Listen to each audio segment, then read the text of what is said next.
going to call this meeting of the Oskaloosa City Council to order. Today is December 10th, 2025. We start with the invocation from Fellowship Bible Church. Please pray with me. Dear Father, we thank you for this day. We thank you for bringing us all here safely. We thank you for keeping us warm. Father, we pray right now for this meeting that you would just bless this meeting, that you would keep the words and actions of every individual in this room to be respectful and holy and honoring to you. We thank you for all of your blessings. In your holy, mighty, and precious name, amen. Amen. Thank you. Would you join me in the Pledge of Allegiance? I pledge allegiance to the flag of the United States of America and to the republic for which it stands, one nation under God, indivisible, with liberty and justice for all. Roll call, please. Armstrong? Here. Olbert? Here. Ibrahim? Here. Ocean? Here. Ullman? Here. Caligiuri? Here. Ross? Here. First item up is the opportunity for community comments. This item is reserved to receive comments from the community for concerns whether or not they're included on the current agenda. The community is encouraged to speak before the mayor and city council, asked to keep statements brief, time limited to no more than 3 minutes. Any questions are to be asked of the city staff, the council members, or the mayor prior to speaking to the full council, so that way concerns can be properly researched and perhaps answered away from the meeting. Comments are to be directed to the mayor and city council only. For those who are wishing to provide comment, there is a yellow slip that is to be provided before the meeting, and I have one here. The mayor calls the name and then brings people forward. And then we also ask to ensure a productive meeting, all voices can be heard. We ask that any side conversations be kept to a minimum. And so thank you for helping us to maintain a quiet atmosphere so everyone in the meeting can follow the discussion. Mr. Louis Plassard, would you please come forward? Thank you, Mr. Mayor. I want to thank everyone on the dais for the opportunity to speak today. We feel that it's very important to represent the concerned citizens of Oskaloosa, several of which are behind me now. I'm going to speak about the past, the present, and the future. The past has to deal with EdmonsonExpose.com. That particular website, the information contained in that website, has been delivered to almost everyone on the dais today, with a couple of notable exceptions. Hopefully you've taken the opportunity to review the information there, the more than 10 gigabytes of information there, the photographs and the videos included there. You're already familiar with the management agreement for MK Golf, which was included there. You're also aware of the capital improvement plan that was also included there, along with numerous questions, many questions that were submitted to the city manager after he had been sent those things from Mr. Mayor, and after Pamela Nimitz had responded to our queries in a prompt, timely, and comprehensive manner. I want to thank her for that again. Unfortunately, we haven't received any of the answers to the questions posed in the EdmonsonExpose.com. We feel that these questions need to be answered so that the Edmondson Golf Course can move forward and improve. There is a question at the bottom of the front page, the home page on EdmonsonExpose.com, that asks whether or not those people that have viewed it, which the webmaster tells me is over 4,000 at this point, 65% of those responding suggested that yes, it needed improvement. And had you viewed the pictures and the videos, I think that maybe you might agree that it needs improvement. Hopefully, Mr. Metcalf, after his presentation today, I believe that's still happening, They're going to talk about the capital improvement plan going forward. Unfortunately, there are a number of items from the capital improvement plan that was submitted in 2021 that have not been addressed and subsequently have showed up on the 2026 capital improvement plan going forward. Most notably, the MCRF trail, I believe I'm saying that right, fence along the trail. Mr. Broussard, we're hitting the 3-minute point. Could you wrap it up, please? I could wrap it up. Thank you. Again, I want to thank Mr. Metcalf for our communication. Mr. Timms, I want to thank him for our communication. And also, Mr. Mayor, I want to thank you for your timely response to the suggestion that we are allowed to get upon the agenda. Thank you. Okay. Proceeding on. Next item up is the employee longevity recognition. And these are years of service awards that are handed out every year to people who have been with us 15 years or more. I think maybe it's smaller numbers than that, but this year they started 15. And I wanted to present them at this time.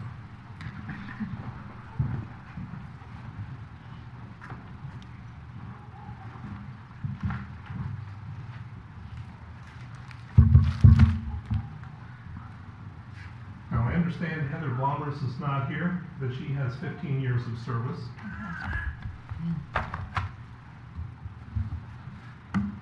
Pamela Nips.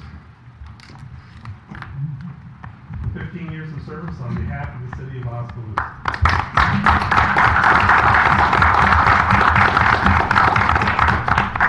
Thanks, Pam. Marion Gahn, I believe, is joining us virtually. She's a hologram.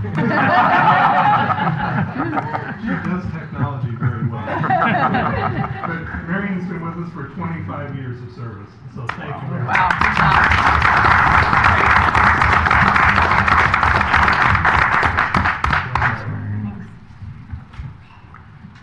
Shane Landon, 25 years of service.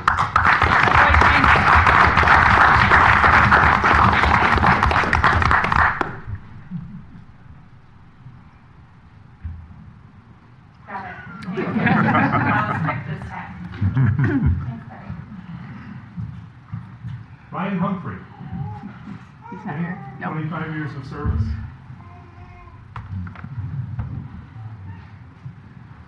And Cindy Gallo, is she here? Yes, There she we is. go. Oh, wow.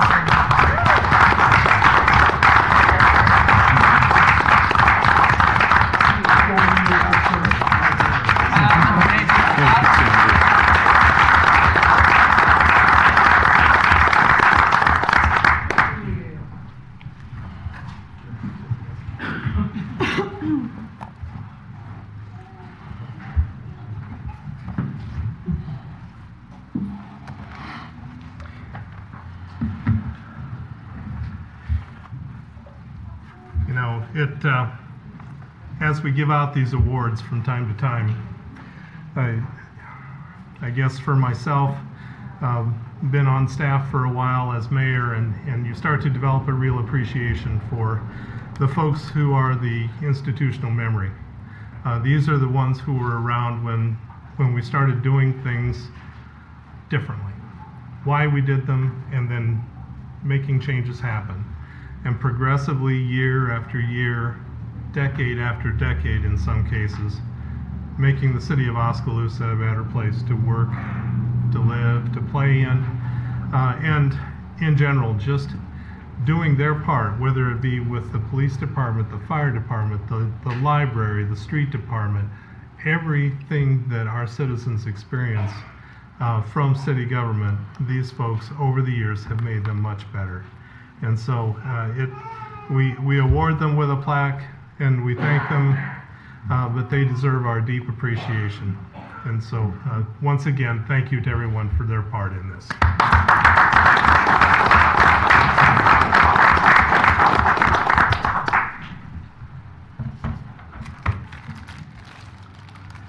Next item up is the Police Officer of the Year.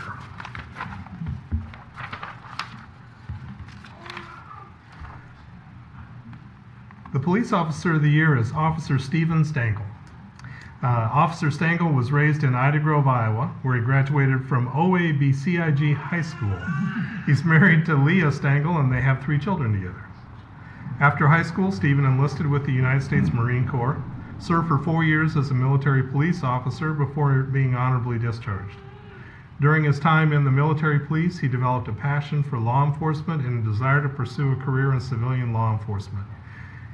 He served 1 year in Camp Fuji, Japan, before completing his service at Camp Pendleton, California. Officer Stengel is a department field training officer, helps run the evidence department, oversees the alcohol and tobacco compliance programs, and serves as the portable breath test calibration officer. And so, Officer Stengel, would you please come forward?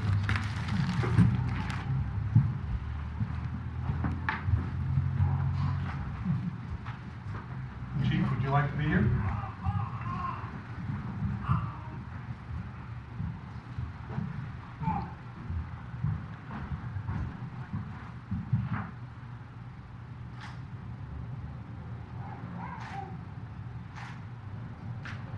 Congratulations on police officer.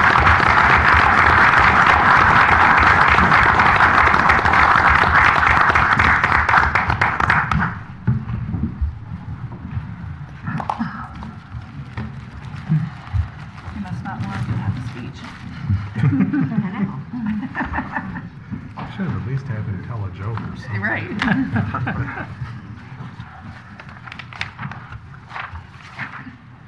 Okay, next up is the adoption of the consent agenda.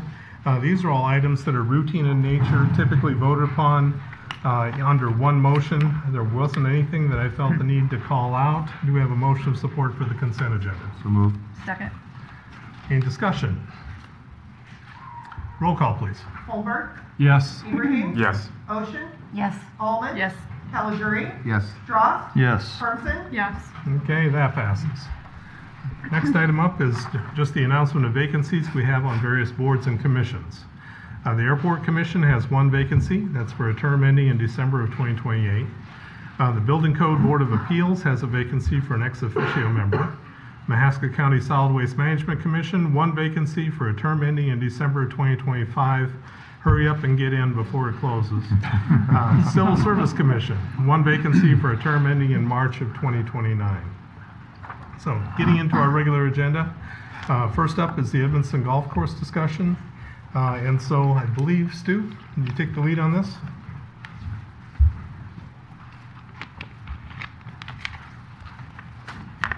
Thank you, Mayor, City Council.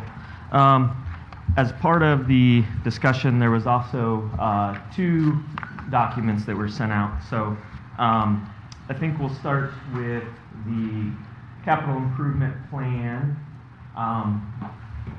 In the original agreement, the capital improvements is listed as Exhibit A.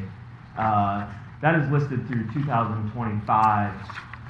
And so the need to extend that to from 2026 into the next 5 years is a good time to be doing that. As we look at that, this is what I would call our draft form right now. I think the appropriate action would be to bring that back to City Council to either add as an amendment to the agreement or to replace the current Exhibit A. I can work with Sean on that, which way is more appropriate. But either way, I would consider this our draft form of our capital improvements. One thing that we did, and with Sean and I doing this and then sitting down with NK Golf, is we tried to label a few of the things that would fall under whose responsibility and whose entity. One thing to point out there is on number 3 for 2026, the trail has always been a big unknown of what's the right of way and what's trail responsibility. So I've worked with MCRF, they've agreed, they've been sent the estimate, and all parties are going to work together to get that replaced.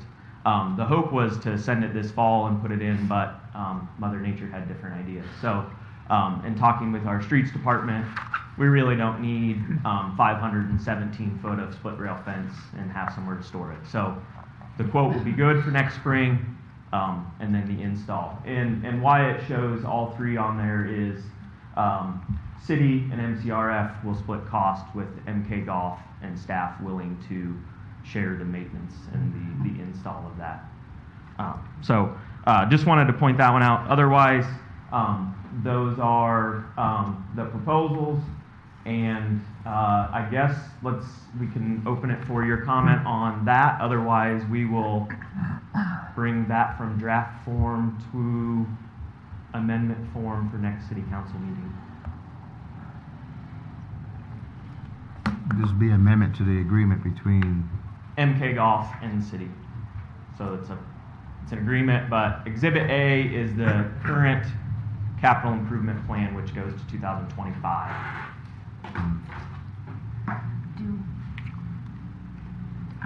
Kind of looking through this quickly, do we have an estimate on the cost? That was one thing that Sean and I discussed. The previous one had some cost in it, and some of them were ranged from 150 to 500. I would be open for conversation on that if it would be appropriate, at least from the city standpoint, if you'd like to see those. If you'd like to see MK Golf as well. We kind of went back and forth on what maybe wanted to see. If you'd like to see those, I certainly think that's why it's in draft form right now. I think from the city side, we will see those because that will be things that I present in the capital improvements plan from our end. If you would like to see them from where the MK Golf things, I think that's certainly a conversation that can be had. And then we've got some money in the CIP plan for this current fiscal year. Correct. For this as well, right? Correct. Yep. Okay. As far as you know, is there enough to get meaningful progress? So the bridge repairs are planned as far as we know. That will be, and then irrigation is part of every year. That's put in for the upkeep of the irrigation, with next year being a bigger year of replacing some computers and things. But I got another question, maybe a couple probably. I'm trying to recall what the agreement was between the city and the golf course. I thought we discussed in there who's responsible for what, right? Is that any different than this list? I think in the agreement it's more general. This is more of the weeds. Right. correct. Right, okay. And also, as far as, I don't know, does this need to be amendment to the agreement, or this should be on our budget? That's what I was wondering. I think it's Rather both. than, The answer is yes. because then you're gonna have to amend the agreement again, Right. each time. Right. What, I think it would be appropriate to do like an exhibit C to add, I mean, that's typically what you do with contracts when you have something. You Okay. as an exhibit, but yeah, we will have our capital, like, okay, improvements, all right. as part of the capital process. And Stu, is it possible, like, it's 2026, if something doesn't get done, whatever, is it going to be pushed to the next year? I mean, we're not gonna just drop, right, if we. Yeah, I think that would lead us into the next conversation about the capital improvements checklist. So I think to answer that, Rhonda, it would show up in that checklist. Yep, okay. So as part of the checklist, this is the first year where we have changed our CIP, where we've kind of used a ranking system in terms of priority. So if you see at the top of this, the first question is yes or no, and then the second one kind of puts that urgency rating to Okay. it. So that will help me in trying to determine, okay, where are we at with CIP? That gives MK Golf kind of, okay, they can rank their system, and then it matches what we just did this year with ranking our, okay, whatever the case might be, empty lot, what priority is that, what things, CIP things. So yeah, that kind of leads. Again, I would call this draft form. I don't think this would be like Exhibit D or anything. This would just be a working document that we would kind of go back and forth on. Would not be a part of the agreement. That way, if we wanted to tweak item A or something, that we could do that without bringing back. I like the list and the prioritizing, in that, are we doing that with the other recreational aspects? Like the pool, the other things. No disrespect meant for golf courses. I was quite impressed before moving to Oskaloosa that there were 3 golf courses. That caught my attention, though I have only played golf twice, and you don't want to be on the course with me. I was amazed there wasn't a sign to the 3rd golf course that, like what everybody knows, you know. Yeah. But that's been a critique, is a lot of attention gets drawn to golf and how much of the community uses the golf course. No disrespect meant. I know you take golf seriously in that, but you know, there's other things too, like the walking path, the swimming pools, Yeah. you know, the children's play areas. You know. Certainly, I think it can be a discussion in staff. I think where, you know, some of that is reflected in our CIP when we go through those of prioritizing, and what you see is 2025 to 2030. I think what's unique about this is it's the actual agreement. Yeah.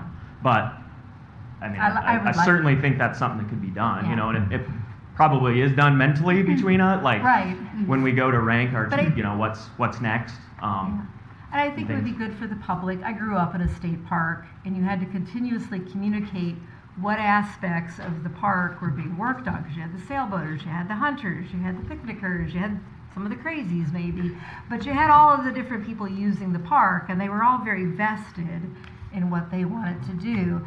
And if they weren't communicated, like, yes, we are working on the shelters, and we're working on the boat ramp, and we're working on this, you know, so that everybody's feeling it's a priority. Nobody likes to get ignored, okay? And that's what the expose feels like, if you feel like you've been ignored. So apologize for that. Yeah, I was out there before we got hit with the snow. The first thing I noticed right away was our sign. Yeah, there's no Can't even read it. Yeah. I drove around for 45 minutes looking for a special event, and it's just classic small town. The taped up sign or the no sign at all. Like, oh, you just know it's beyond that hill. Sure. So, It's right, next fiscal year, right? Correct. Yeah. yeah. Next program pretty soon, you're right. Okay. Yeah, it's just like, what? All right. Yeah. 2026. Yes. I appreciate the work that Yeah. Sean and Stu, that you guys have done on this. I mean, this is something that, you know, I think, as I have read through the website 29 times. I mean, I think you guys know that about me. I'll look at it. Many of the shortcomings are, as I see it and I read the agreements, responsibilities of the city. And this checklist is something that the city has failed to document. I mean, we have not had, this is the first checklist that we've had. And this agreement dates clear back to, I believe, 2012, originally when Jeff and Lori Smith took over the golf course. And this agreement has then transitioned to MK, but it's basically, for all intents and purposes, the same agreement's been in place for, you know, I mean, we're talking pushing 15, 20 years. So it's good that we're doing this. I think that we have to understand whose responsibility is whose. I think that this is a partnership, that it's not just the city's got to do this, MK has to do that. It's a matter of, you know, just like MCRF, how do we work together to make all these things happen? And I think that we also have to be realistic with what our budgets will allow. Right. What we get with a city-owned course. There's things that I would love to have at our city course as well. I've played there for 30 years. So there's things that improvements I would like to see, but I also understand, again, when that irrigation piece comes up with the computer and the software controllers, that's a big dollar item that we have to be planning ahead for. And I think that with, you know, Stu's been on staff for 2 years now, and I think his addition is helping with that communication. I think that Parks has somewhat just become a maintenance item as far as the things that we have to do, and we just keep going. And Stu and the work that he's doing, I think, is going to continue to help that. So I think it's great that we've got a historical 18-hole course. I think, I mean, Abu, you play there as well. So I appreciate the time and effort you guys have put into this. And I think since, it was about 2012 when we did the agreement, but since that period, and as long as I've been on council, we never discussed about the golf course, the budget. There was nobody here or a representative or something that I can recall. And I think that's how things were missed. It fell through the cracks is what has happened. But having this now and somebody on the forefront, especially when we start doing our budget, that'll help a lot. Yeah, because This is taking us down the right path. Yeah. right. Because why we didn't have a Parks and Rec director for the long, I don't know. I mean, when I first moved here, I'm like, what? Well, and Everybody being has a a Parks golfer, and Rec. it's not my course, but I golf a lot. Being a golfer, we want people to come here. I mean, it's a city owned. I mean, you want that draw. You want people to be impressed with that is. And so some of this stuff to me, I mean, like I said, I mean, we're not going to be able to do the whole complete cart path, but if we do a portion here and a portion next year, I mean, we just did it at our golf course. I mean, it's you know, these are things that to me, like Bob said, I think part of this should fall on us and not maybe so much, but yeah, I mean, this doesn't look like this is out of reach that we can do this at all. No. So.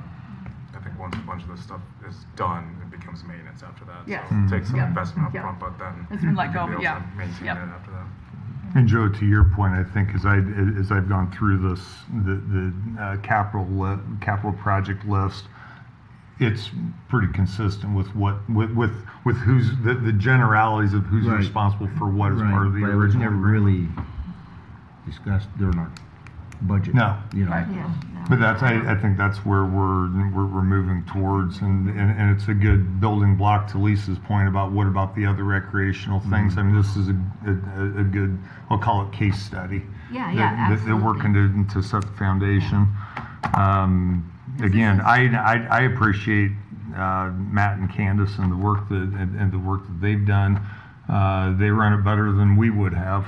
I mean, it's it's a balance. So could we be better? Yep, we can be better. Yeah, I agree. But it's something too we want to be proud of. I remember driving through the park Right. and coming back, wow, look at these golf courses. The one I couldn't find because there wasn't a sign. Right.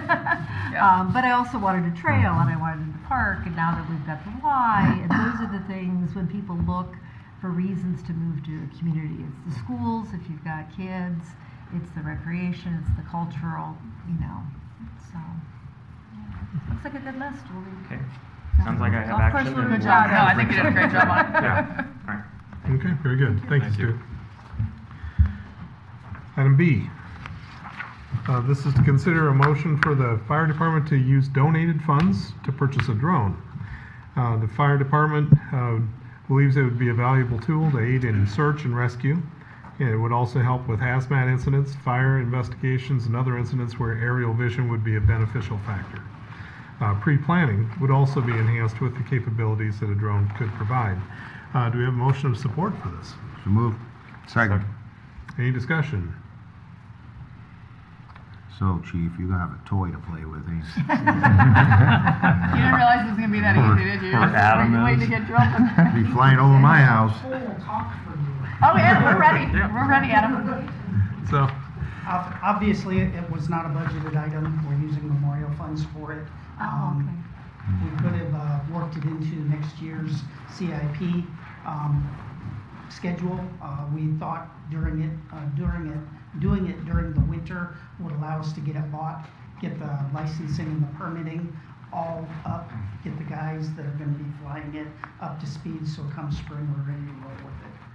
So I'm going to have Adam come up and just kind of give you some, key things about it. He took this, ran with it, and done a lot of legwork. So, okay. Captain Harold's.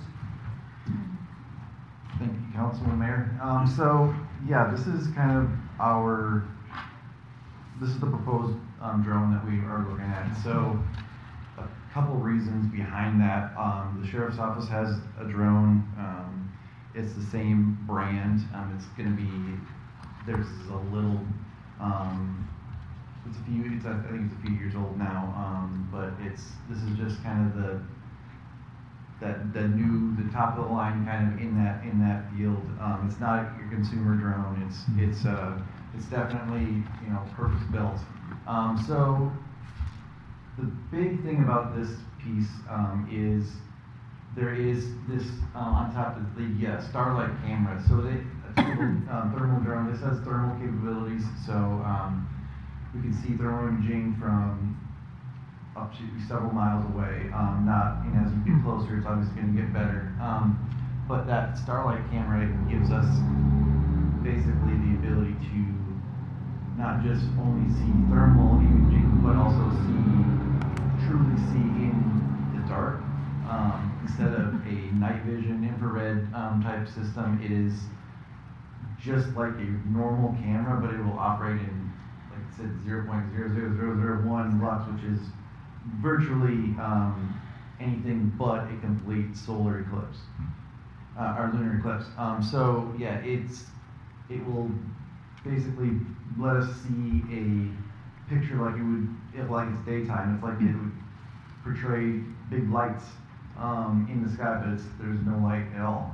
So it's a really interesting new technology that's starting to take off, and this is one of the bigger companies that's doing this right now. So that's what we wanted to kind of go in that direction with. And like I said before, this is something that we can use for a lot of different things. We're going to have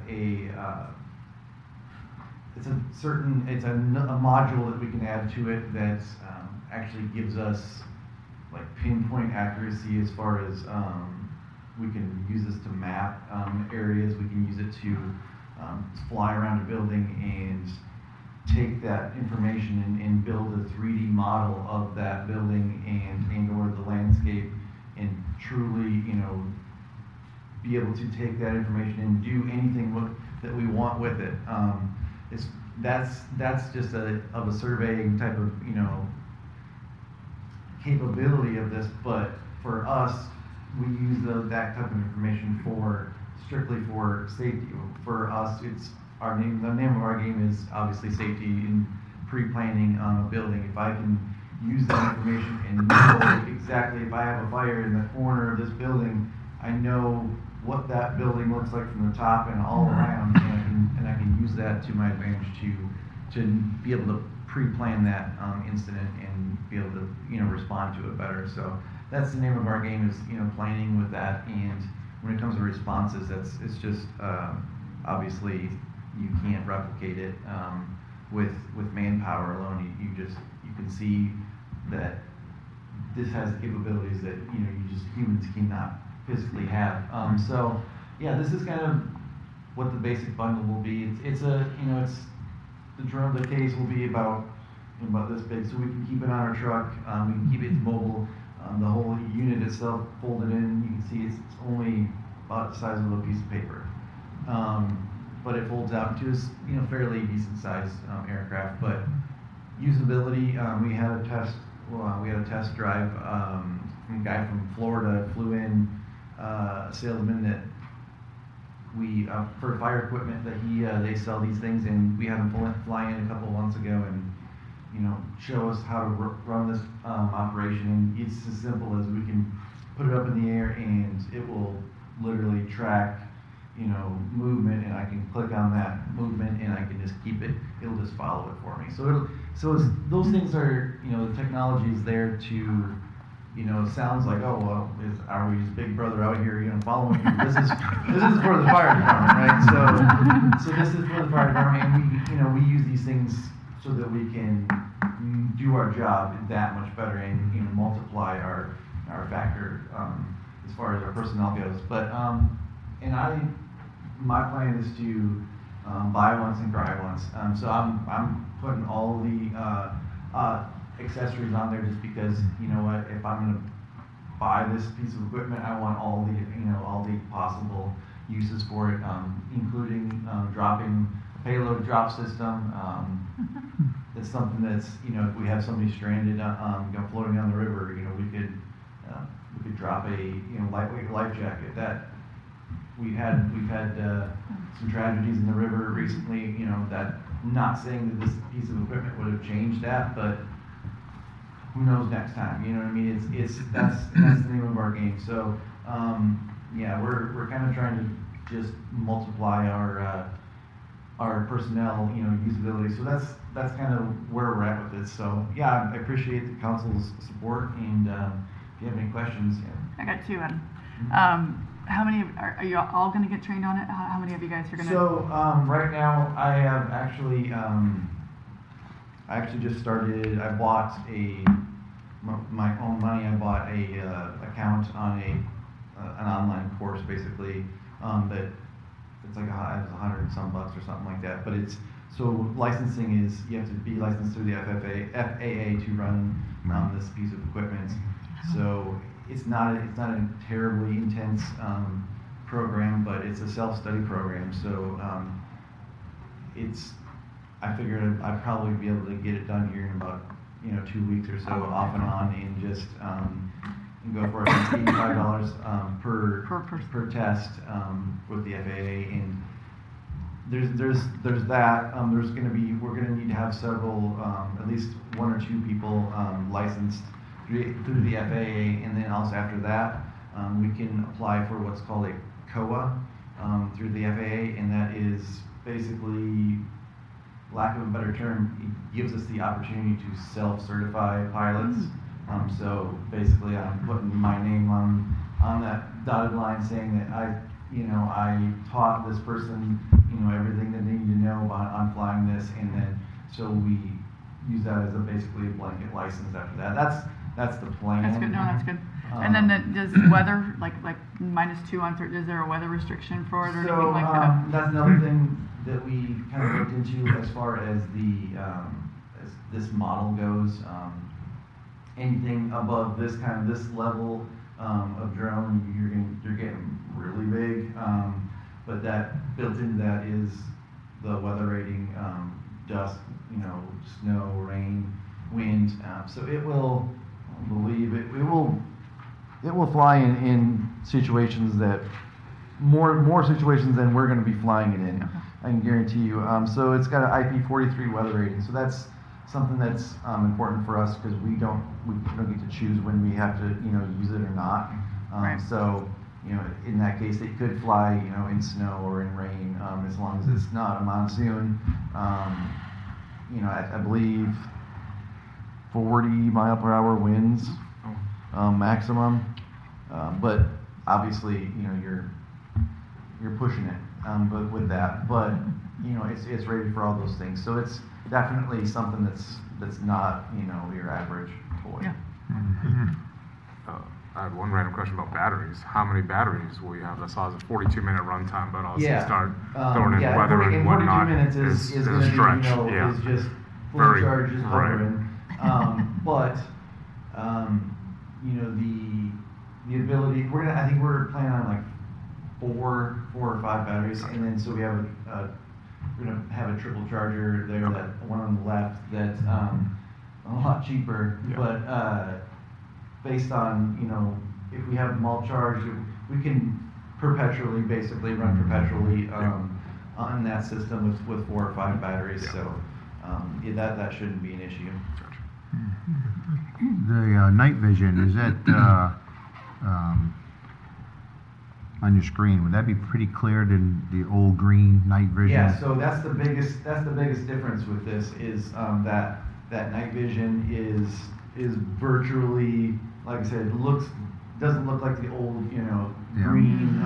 Right. It has the crispness, like because when you're looking at night vision optics and things like that, you're looking at kind of a training issue where it gets kind of grainy. Yeah. It's kind of hard to differentiate certain things. You can change the color palette, so you're looking at different colors, whatever's easiest for you to see. But this literally makes it look like there's a big light shining in the sky. Right. Yeah. It's more of a. And normally that night vision is going to be black and white or green. Right. It literally, you can see all the details that a regular daytime camera will. So that's a big thing for us, just because it'll help. This is going to be something we're not going to use every day. We're going to have to be proficient in it and be able to use this tool to our advantage. But it's not something that we're going to be out flying every day. So that and then entails continued a perishable skill that I think with this camera is just going to help us a little bit more, even than just to understand what we're seeing with it. We can see thermal and regular camera vision at the same time, you know, side by side, so you can compare them. It's, yeah, you name it, it's there. So you said this has an IP4 rating? 40, yeah, IP43. Oh, Yep. 43? Yep. Oh, okay. So I mean, it'll pretty good. withstand what it needs to. You know, we can pre-plan flights into it. So like with our river systems, if we have a river rescue, we can pre-plan these flights in there so that as soon as we get to the area, we can launch it and it will just start searching. It'll go on that pre-planned route and we can just watch, and so that it just enhances our visibility that much more, and it's faster than we can even survey the area. So that's a big thing. We've had instances, I know I personally have instances where we weren't that far behind, where we maybe could have done something if we knew exactly where to go. Yeah. So that's just something that we just in my mind we're doing the best we can to provide the best service possible with stuff like this. So. Sounds like a great tool. Yeah. If it needs any service or you need to do any work, where does that get done? So we're planning on buying this from a company what's called the Drone Nerds. They're kind of the major, not manufacturer but dealer in the country. They're out of Florida, and I know the sheriff's office bought theirs from them, I believe. Marion County's bought them, so they have. They're used to being in this area. They have techs all over the country, and if you need to send it in, they literally they send you a box and off it goes. So there's some companies out there that are selling you basically maintenance contracts or maintenance plans that are basically you're paying for another drone within like 5 years. With the research that I've done with that, it's definitely not cost effective to do that. So as far as I understand, there's the maintenance on them is basically just based on what you're using it in and for, and that's usually has to do with accidents and things like that, or running into something, we're going to have extra propellers. This does have a 720-degree obstacle avoidance system on it, so it's not foolproof, but it's definitely going to take over and stop you from doing anything that could cause harm to it. Even when it comes to no-fly zones in and around power plants, high transmission lines, things like that.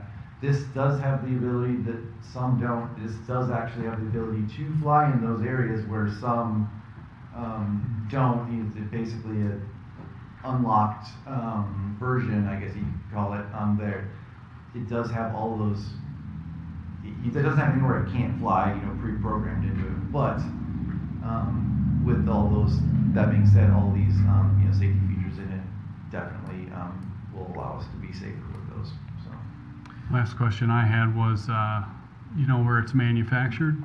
It is manufactured in, I believe, Vietnam, which that's the thing is right now, and that's another thing why we went with this company is most people, anybody that's heard of drones, you hear of the company called DJI, and they're the main kind of company that everybody knows of, and with the current the federal government in right now, we just know there's always a possibility. There's always talk of Chinese-made products being banned from imports and things like that. So there was a big push, I believe, earlier in the year or last year that very well could happen. I know in the state of Florida specifically, they actually. The entire state of Florida, with their public safety drone systems, gave these municipalities so many years to switch away from DJI just for that very reason. that just gets into the political weeds after that. But regardless, I wanted something this is the same thing, except for they were smart about it, and they manufactured them in a different country so that they can get around that loophole, because they just knew it was probably coming. So that's it is what it is, but it's not a Chinese manufactured piece of equipment, so that's just one less thing we have to worry about. So it's all the subcomponents are made in Vietnam. So if you was to tear that apart, you will not find anything made in China. Shouldn't. Should. But at the same time, basically it's an import issue more than anything.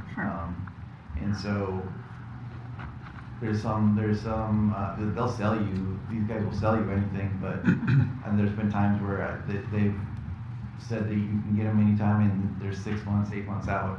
So I know these are on the shelf. So that's another good thing. That's hopefully we can, another thing, we're trying to get this moving before, at least price locked in before the end of the year. It's not a consumer grade type of product, so those commercial grade products, they're usually going to go up a certain percentage at the beginning of the year every year.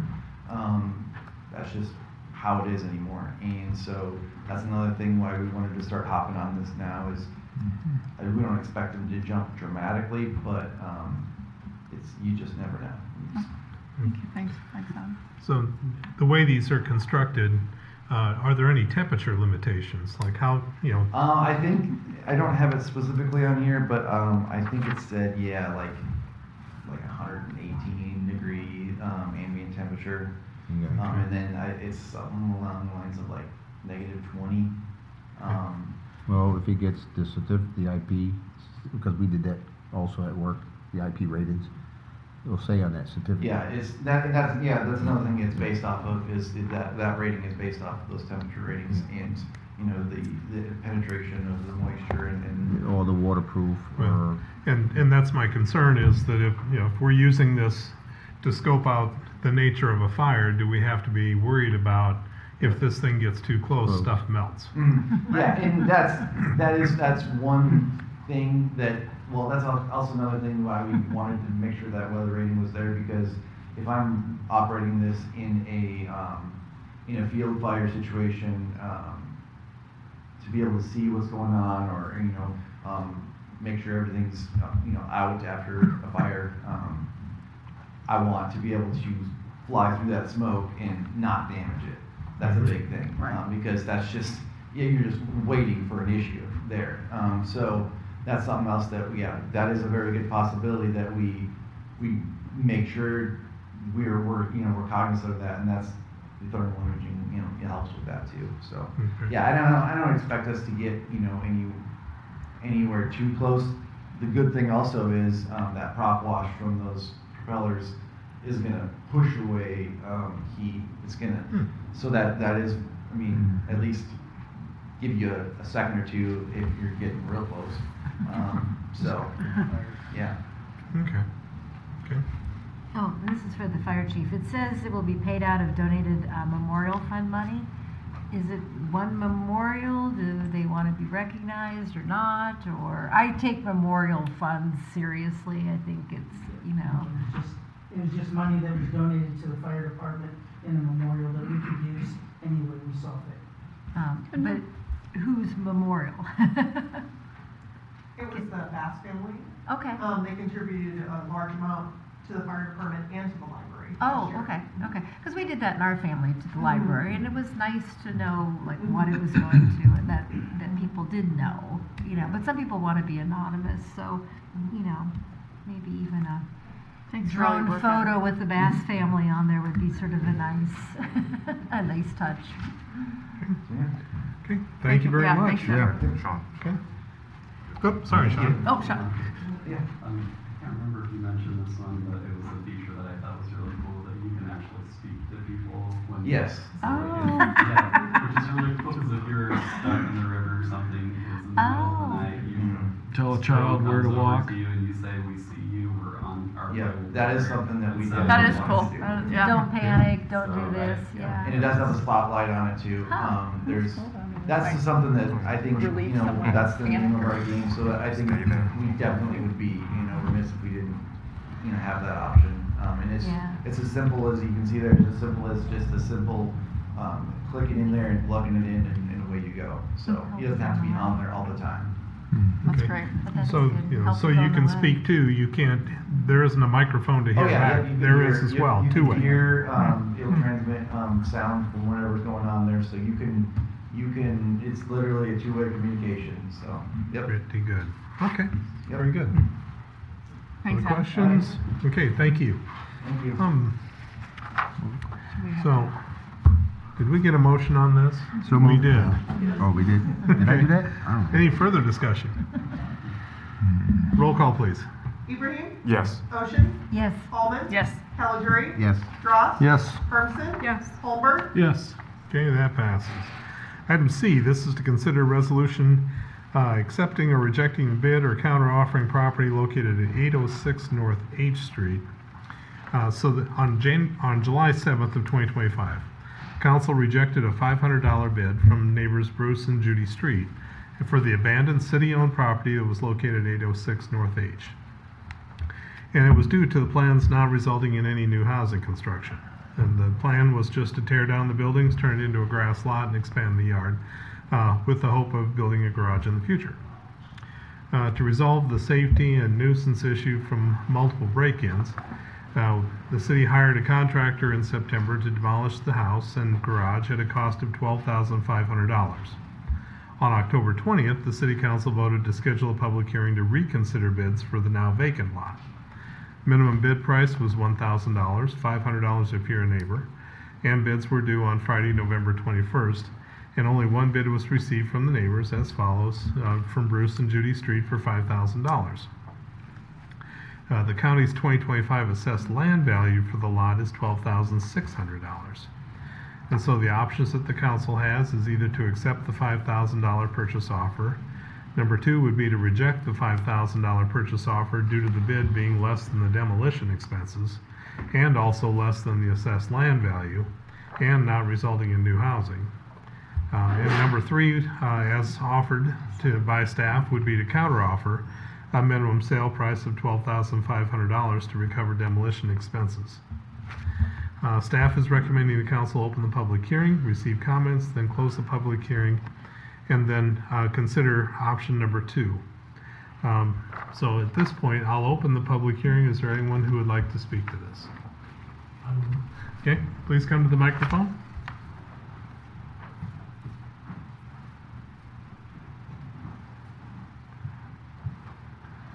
Mayor, members of the council, I'm Bruce Street. Obviously, like you said, we bid on the last time as well.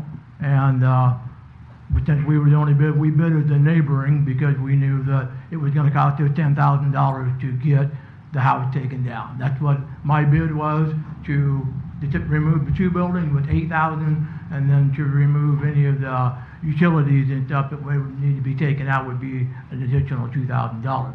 So for that reason, we could have had it for 10.5 at that time.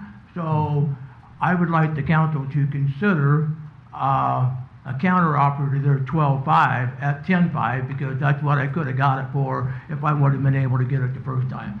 I apologize for not being here the first time because I don't know anything about this. This is the first time I've ever done anything like this, and obviously I'm a little nervous and stuff right now, but it would mean a lot to Judy and I if we could get the property, but we could have had it for 10.5 at the max when we did it the first time, so. Okay. Okay, Yep. thank you. Questions from council at this point?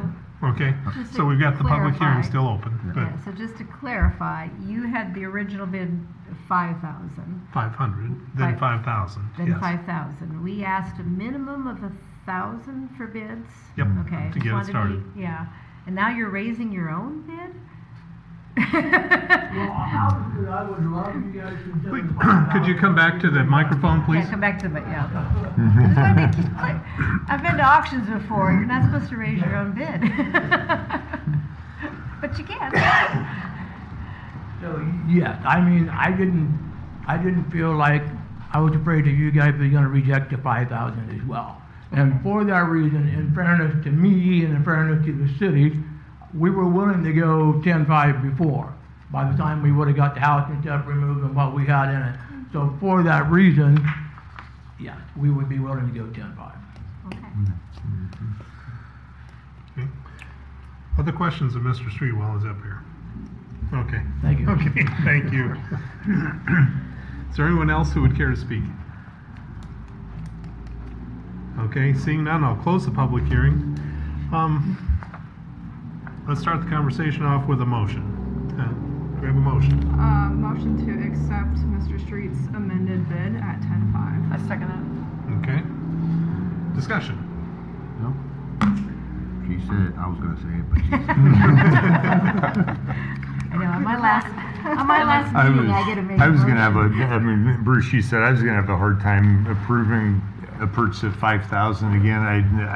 I appreciate the increased offer at 5,000 from before, but 10.5 gets us closer. Yes, sir. I think building lot availability in this community is very, very slim.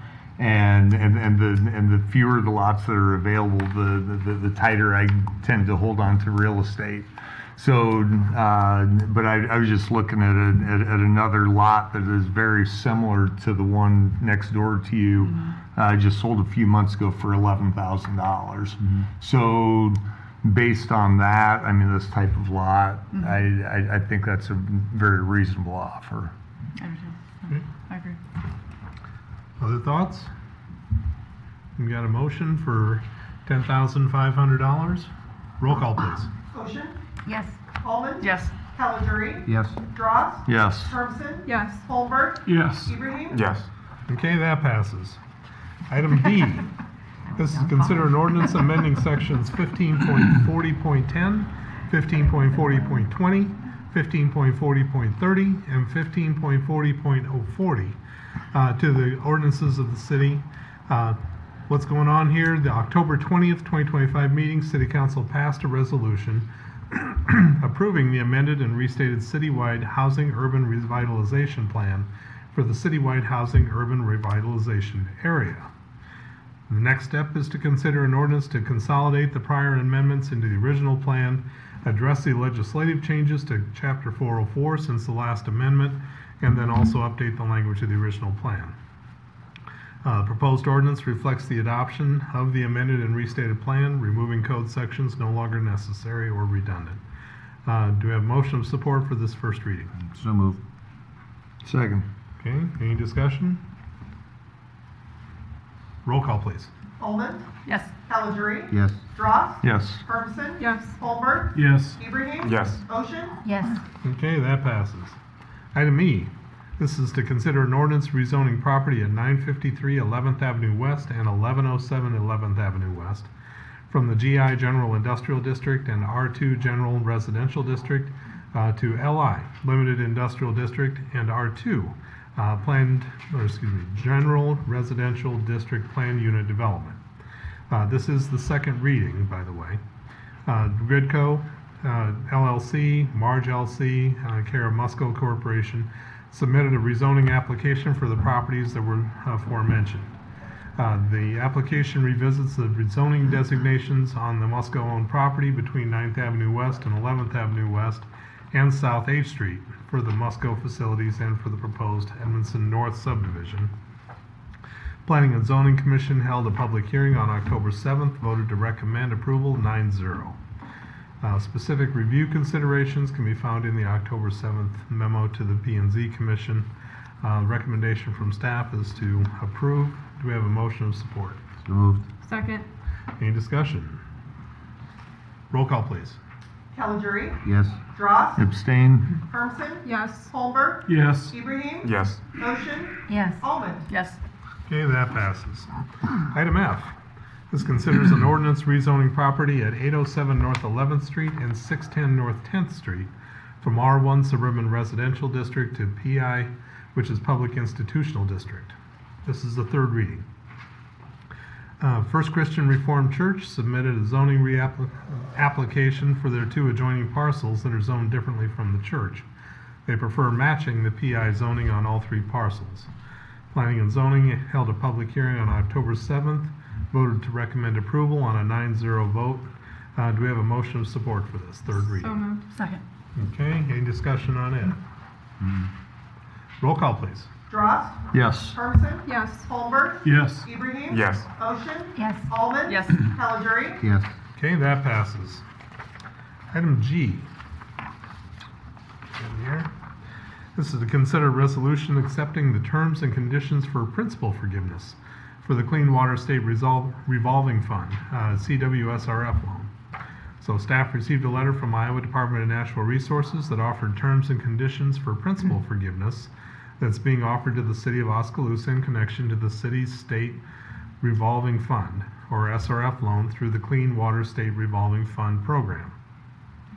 The Iowa SRF program uses principal forgiveness to make projects more affordable for communities that qualify as disadvantaged communities under the program's definition, and based on the criteria, cities eligible for a maximum $600,000 in principal forgiveness. Staff is recommending the council motion to approve the resolution and accept the principal forgiveness award. Do we have a motion of support for that? So moved, yeah. Can we fight over That's a bit. That's a big one. It's a very popular thing. Everybody wants that. Okay, did you get that? I Did- She's been here long enough. She got it. So everybody's fought for the motion. Anybody want to second it? Second. Oh. Okay, so we know. Good job, Lou. Any discussion? Awesome. Yeah. Yeah, that's good. That's awesome. I am curious what we'll use this for. Yeah. Okay, Clean that was water. my assumption. And then, what kind of obligations do we have with this? There's not any particular obligations beyond just the normal terms of our SRF loan. So essentially things that we were already planning on obligating ourselves to anyway. Okay. Yeah. Okay, Which is paid nothing back additional, nothing, I didn't necessarily assume there would be, but No, it's thought I should ask. So we'll probably get $599, right? It's better than nothing, Joe. Yeah. Yeah. Anything helps. Yeah. Right. It's a big deal. Roll call, please. Hermson. Yes. Holmberg. Yes. Ibrahim. Yes. Ocean, Yes. Almond. Yes. Calgery. Yes. Drost. Yes. Okay, item H. This is to consider a motion approving an amendment to the capital improvement plan for the purchase of a new audio-visual system for the council chambers in the amount of $30,139. And so as you look around here, you may have noticed the existing AV equipment in the council chambers has got some years on it. Some of the issues we're noticing has to do with the poor audio clarity. Perhaps the speaker has something to do with that. Unreliable microphones, video feed interruptions, and limited integration for virtual hybrid meetings. There's an increasing need for responsive technology to support live streaming, public transparency, and record retention. And I bet Alex has something that she wants to say about this. I think so. Thank you, Okay. Mayor. So like you said, the equipment in here is a little bit outdated. So we got a couple quotes. We had a few people come in here and take a look. And with the quote that we did receive, we can remove all of the microphones in here, these fancy ones too. We'll get a new speaker that'll actually be in the ceiling. So, and it will work. We did have it tested that it does reach that high. We will get another camera as well.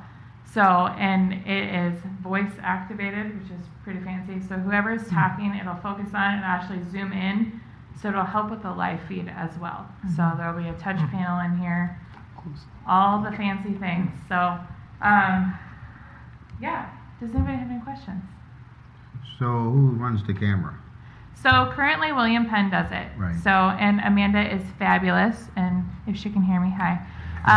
So this way we have access to it as well. So currently we don't have access to it. I mean, That's a problem. Amanda and I work really well together. If we have an issue, she'll send me a text, be like, the microphones aren't working or something like that. Or we've sometimes had to backup record our meetings and not have the live stream.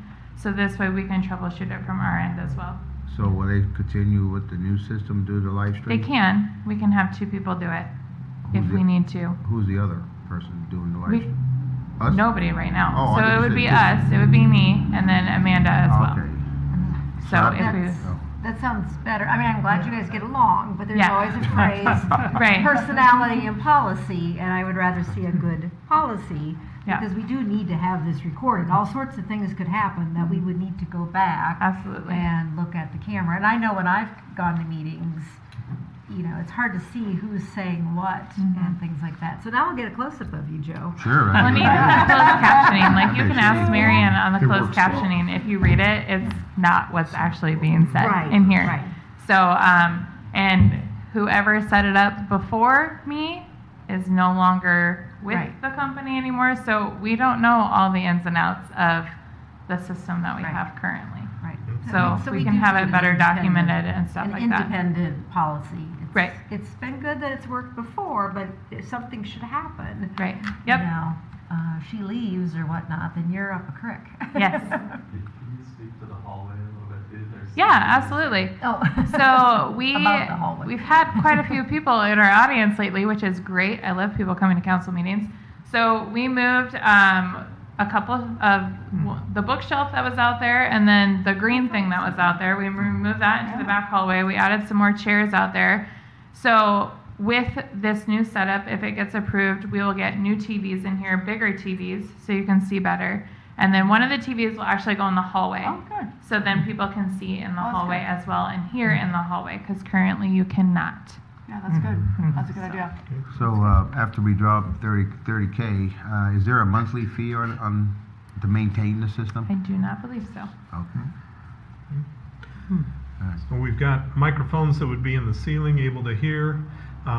Now and then you hear about, like in Zoom meetings, that sort of thing, where it will do subtitles. Or is there any capability with this system to do that? I am not sure. I would have to double check on that. Okay. That's not a bad idea.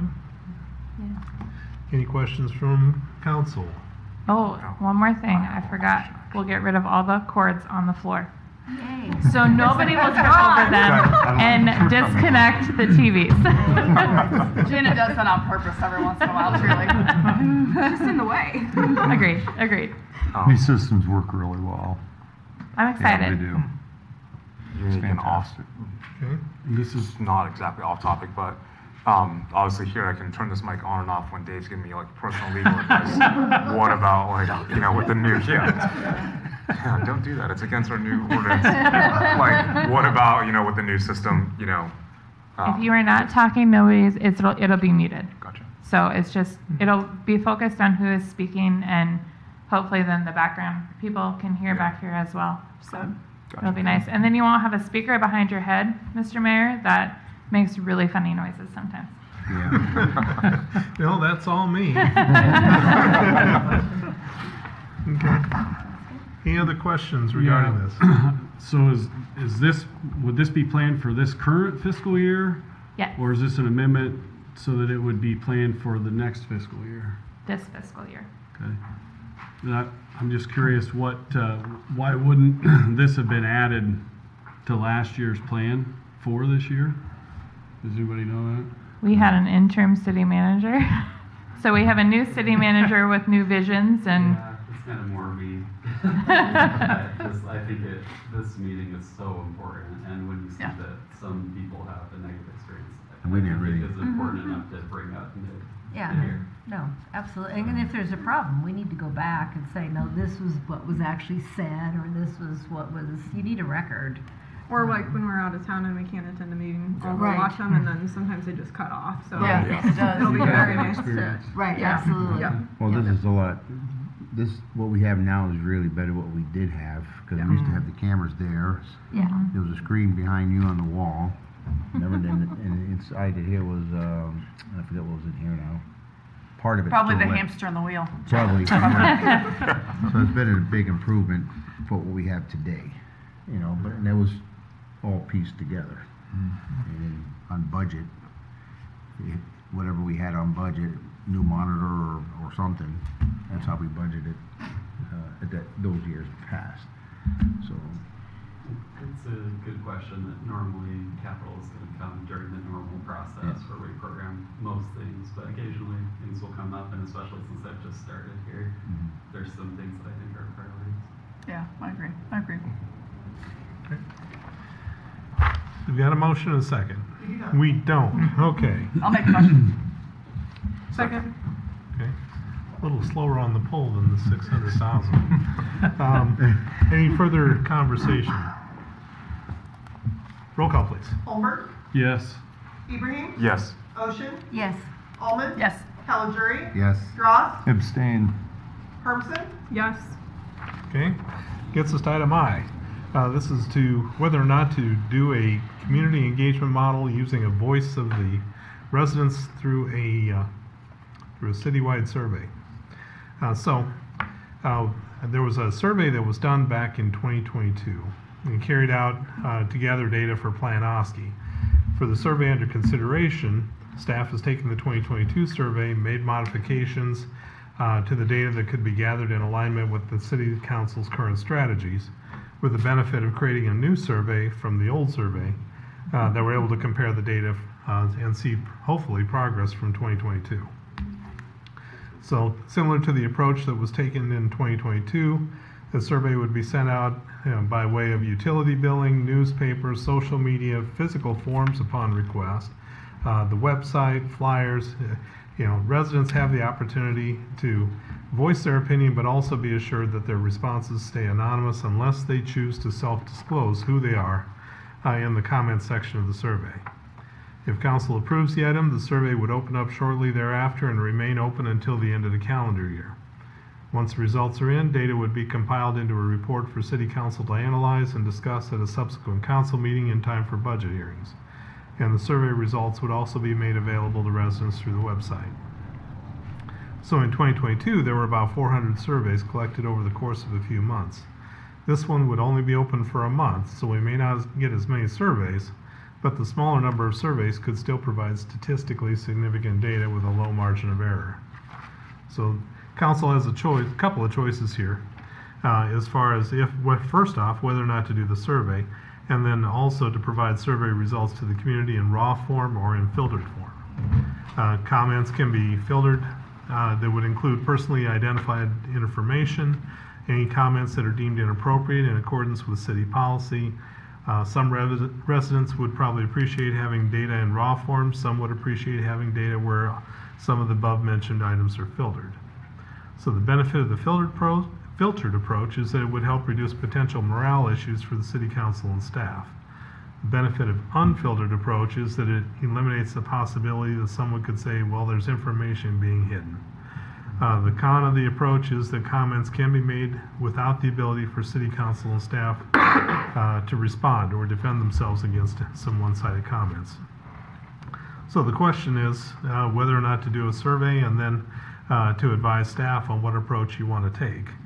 And so considering the pros and cons of each option, one is being recommended by staff, and that would be to administer the annual survey and then done it in such a way of incorporating the voice of the residents in a transparent manner, providing timely information for strategic decision making. And then the con would be the potential morale issues for City Council and staff. You can see in your agenda items options 2, where we do community survey on a less frequent basis. Option 3, don't do it. Option 4, find some other way, like through town hall meetings or ward meetings or specific meetings. We've had some experience with doing ward meetings and meetings at the library before, and they have been not real well attended. Right. However, we did have some luck with a meet the mayor kind of gathering that we had at the library a while back. That was because Sean was there. It was. When I showed up alone, and I didn't get anywhere near the crowd, and Marion wasn't offering cookies either. Yeah. So anyway, I'll open up the floor at this point. Does anyone have a preference that they would like to put into a motion? I'd like to go ahead and I just closed it. Make a motion to do the survey. Okay. Is that option number 1? Oh, yeah, is that 1? So this would be to administer the survey. Do you want to go further? I would rather just do the survey first and decide that other part later, maybe. Depending on what the results are? Yeah. Okay. Yeah. And then because I looked at the survey, there's some, it's too late in the game, I guess. A lot of questions on there, you know, choices, and it's like, really?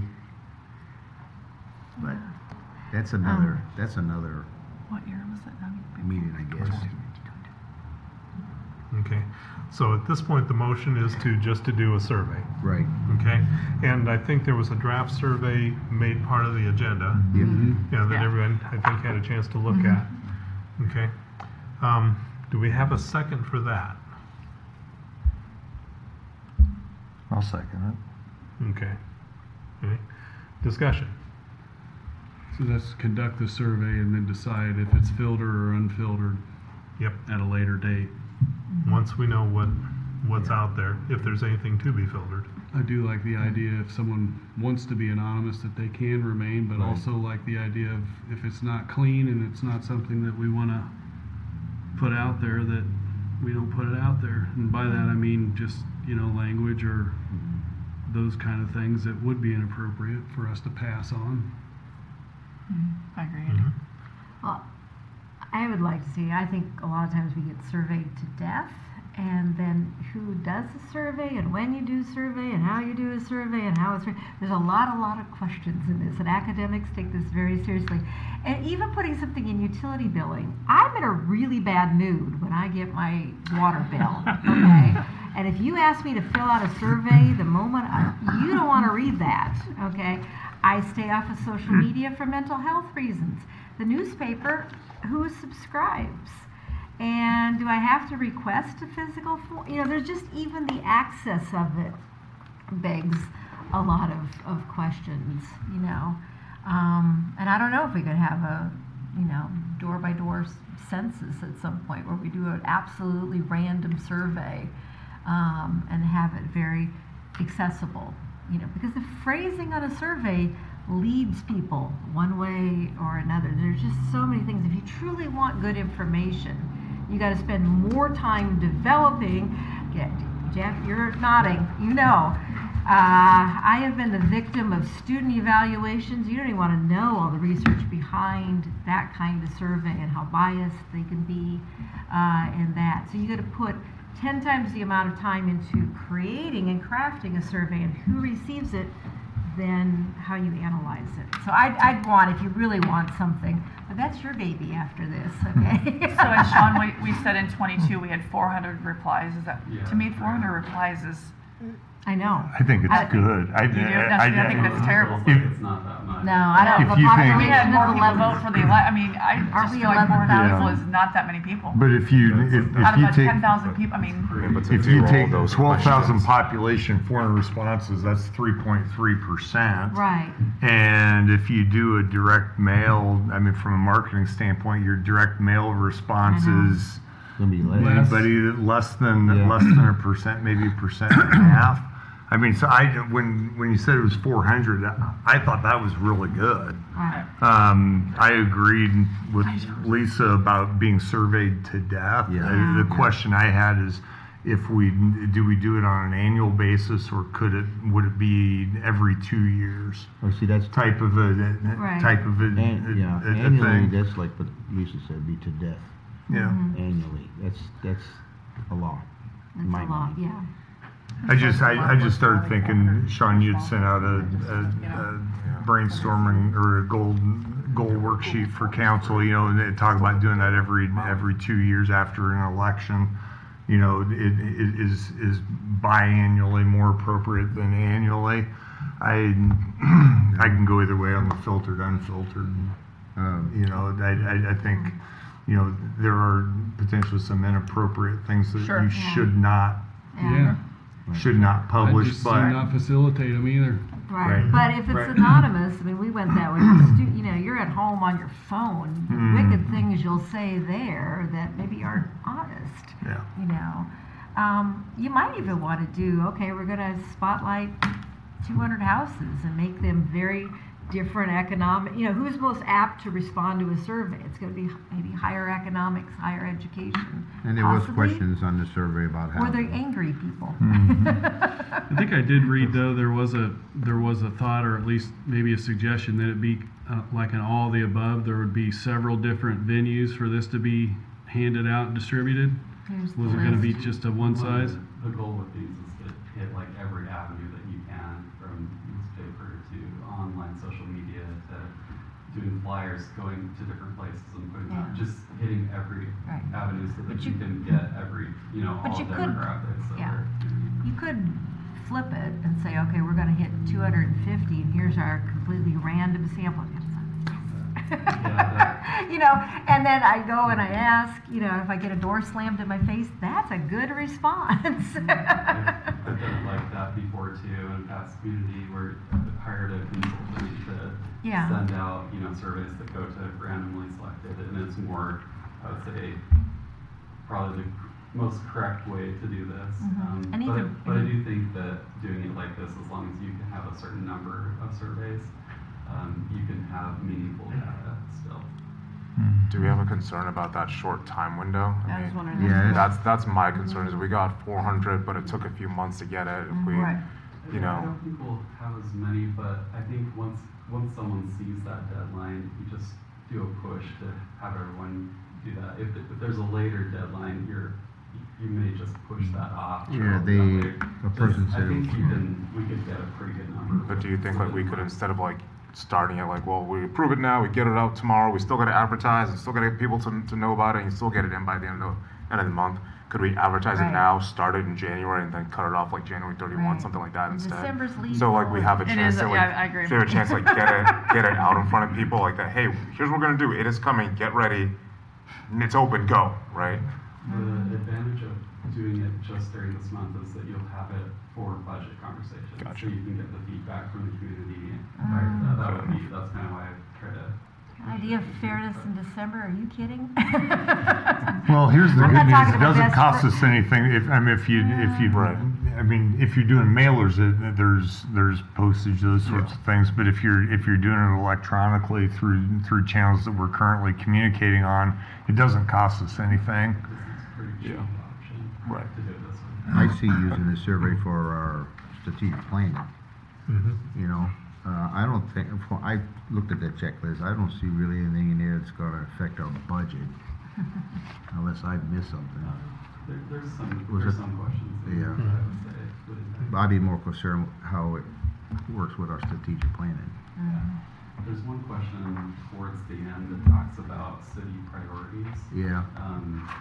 And asks people it's like a forest ranking type of a question. Let's see that. So what? It's towards the back, second to the last page, I think. Yeah. Forest drinking. It's number 29, rank the following community priorities in order of priority. So anything on there, That's a long list. People can't do that long of a list and get it all in order, and then which one, I've given tests. As far as budget. I've given tests. Your average person can do 4. As far as budget goes, I see streets off that list. Yeah. So it would be helpful to know if someone, is prioritizing, we want to spend more on streets versus maybe the new park or recreation amenity. That was one question, but I did want to draw attention to that. That was a question I think that council's discussed, is wanting to know what new parks or recreation amenity we want to add to the community if we were to. So that's a specific question. And there's a question about streets on the survey. I can hear that one. Oh, yeah. Right, Joe. Current You know what that one's going to come back with. What about the other airport? Other questions that, as you read this, that you would like to add to this or take away from? Because we can, this is a draft form, we can certainly modify it how you'd like to see it. Sounds like no. Okay. So we have a motion and a second to do a survey. Question is when, right? And the proposal before us is to start basically tomorrow. And then close the window on December 31st. Market it through all the ways that were described. And then do the best we can for getting results so we can use those in the budgeting process. Any further comments? Just personal preference. I think when we're talking about the filtering and unfiltering, I have done it, I've seen it done both ways. I think filtering out like inappropriate comments that like if you think someone comes to City Hall and they start talking, you can quickly understand what that means. So I think that's an okay thing to take out, and then just personal identifying sorts of comments I think are good ones to pull out of there. And sometimes they'll say a specific person's name. Right. In some cases they'll say it's Public Works Director, and well, you know who that is. Right, right. So I just think it's best to pull those out. Yeah, I agree. Just kind of, I don't think it's productive in a lot of cases to get feedback like that. I think it just hurts more than helps. Yeah, the survey is about how we're doing, not getting into personal, Yes. whatever. One other thing I did want to draw attention to is on question 20. I did add this in here at the bottom. There's city administration, and I put elected officials in here too. So Yeah, I saw that. On 20? Are you okay with the matter? 20. Since it's, Yeah. What's the specific to question? you all, I thought I better ask. On the scale? Yep. How would you rate? But then you need a question, did you vote? I mean, you can complain about me all you want, but if you didn't vote. How would you rate? I think it's good. Okay. Yeah. Good as Put is. it on there. Okay. This is where you might get some, off this question, that you'll get some personal, whatever. So the question, Joe, I think it's your motion. I mean, are you in favor of doing it now as proposed? Well, I'm in favor of doing the survey in regards when you want to do it. I kind of agree with him, but it's I don't know. It seems a little short to me too, Yeah, especially with the I month think of first of December. the year, I mean, people in the month of December, they're worrying about Santa Claus, you know? But you're right, though, that you don't want to make it a long period, because people are going to say, oh, I'll do it later, or something, you know? Right. I just have concerns about the short window if we don't get enough. Like if we get 22 responses, do we just go, don't worry about it? I mean, you know, if I spent all that time filling out and just find out, well, we didn't get enough, so your opinion now is null. Yeah. I feel pretty chapped when you come ask me again to do it, you know? Yeah. Yep. Yeah, I would think we'd paid attention to no matter how many we get. Yeah. If it's only 50. Right. Plenty. Yeah. So we've got a motion, we got a second to do it. Roll call, please. Ibrahim? Yes. Ocean? No. Almond? I'm torn on this. I don't think we're going to get a good response, but I'll say yes. Caligari? Yes. Dross? Yes. Hermson? Yes. Holbert? Yes. Okay, that passes. That gets us to the end of our agenda. Reports from city staff, city manager, anything? Sent out the brainstorming activity, just wanted to see if you had any questions about that. Hopefully it was pretty self-explanatory, and wondered if I could get that back from everyone December 15th, so I can get all that compiled and kind of get the conversation started about priorities. So there's no questions on that. Just a reminder, we do have a study session next council meeting, which is on the wastewater budget. Before, is it before? Okay. And then the other question that I have for council is, I guess, and this is, I haven't been to this meeting before, but the longer budget meeting that the council has to go, besides, it's basically everything but the wastewater conversation. I think it's been on Martin Luther King Day before, which is the 19th of January. Been on my birthday. Cake is coming from him.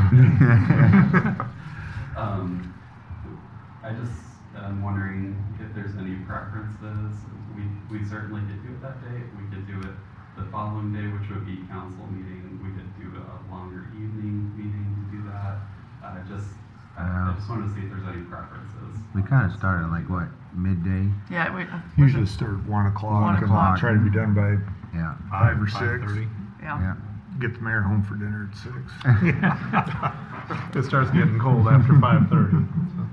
I don't think I want to do it right after a council or something. I mean, Too much. yeah. Mhm. Yeah. Do you think the Martin Luther King Day? I mean, you're shaking your head, but some of you guys have that as a holiday, right? Yeah. Yeah. So, We could Oh. consider use it. We could I do it would another really- day. It doesn't have to be on Martin Luther King Day. yeah, We could- I would like to, I think, allow the city employees that might have to be here to enjoy their holiday. I don't know why we picked that day, but we did. Day after the council meeting or That's, So do it on the Wednesday? could be.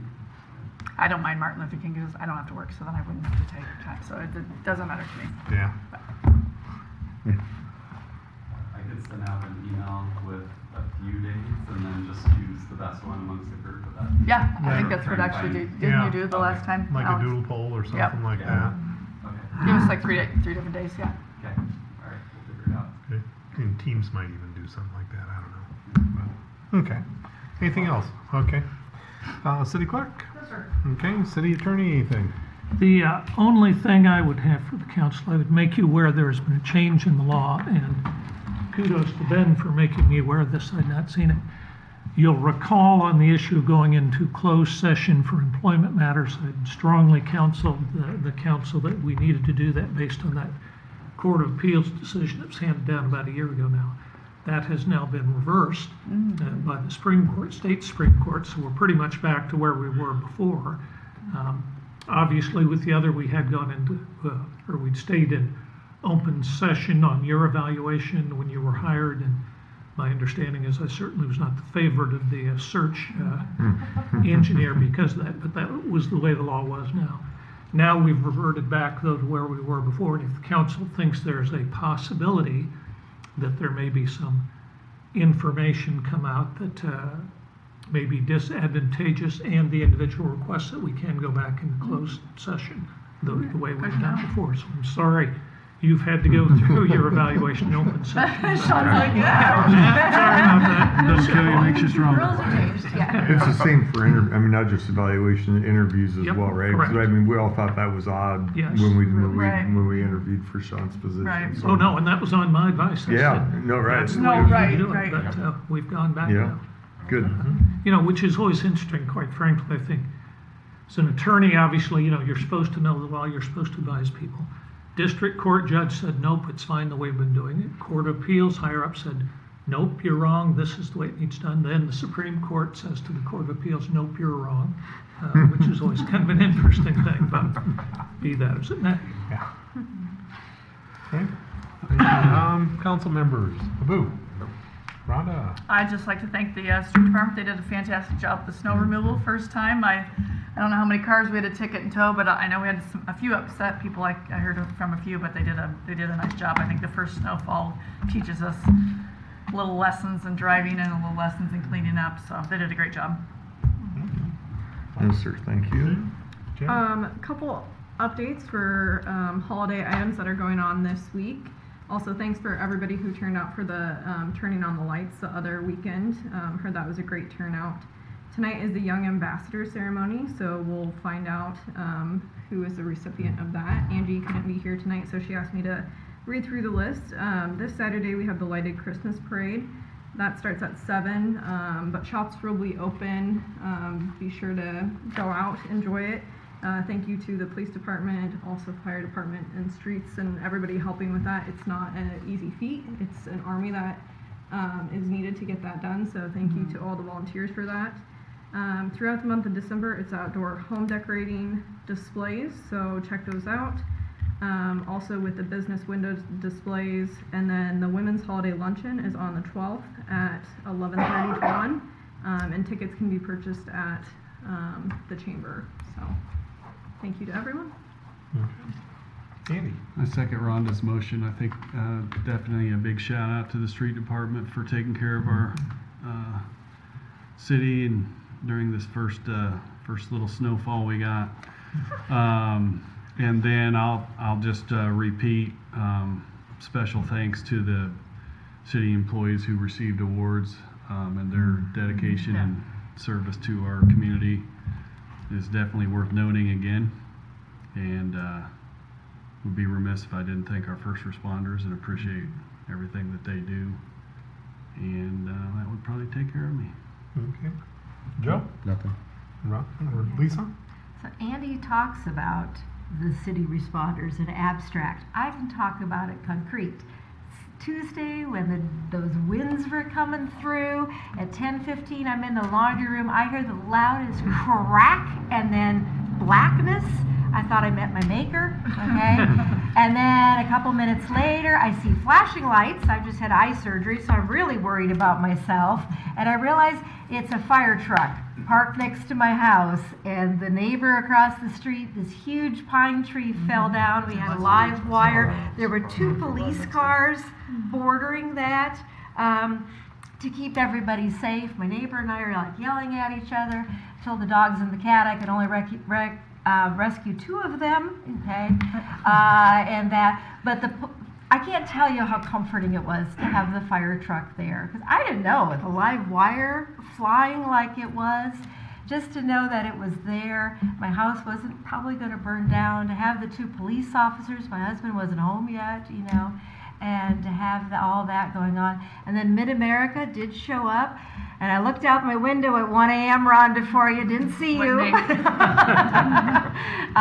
But at 2-something, the power came on. And then, this was a vacant house that this happened at. We've got 2 out of 4 vacant homes across the street from me. And one's got possums and stray cats, and one's got trees falling down. And so it was nice to see the city workers, because I'm like, what's going to happen to this tree? Are we going to look at it all winter long? And the city was there, and boy, that was the most efficient chainsawing I've seen. So thank you, to everyone. And a thank you to the library, because when times are tough and you need to calm down and you need an answer to any question, especially Cindy, I mean, she knows everything about everything. The library is just such a constant. So, but thank you for the responders. When you need someone, you guys were there, and you didn't have to rescue my cat.